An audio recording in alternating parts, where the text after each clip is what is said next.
Hey guys, it's Keith Connors from whatismyhomereallyworth.com talking to you about the secrets to finding your real home value. We talked about the AVM, the automated valuation model, the RVM, the realtor value model, the CMA, the comparative market analysis, also the absorption rate, and I want to show you the plot graph system that we use.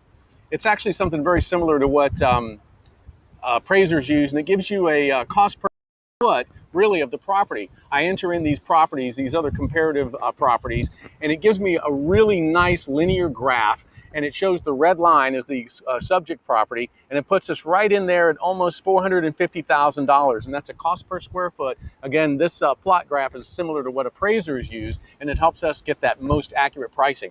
Again, if you put a house on the market, and it happened to me last week, I had the buyer, but the agent priced the house improperly. So when we made the offer, it didn't appraise. They had to drop the price $5,000 to sell it to us, or we were going to walk. And you don't want that to happen, right?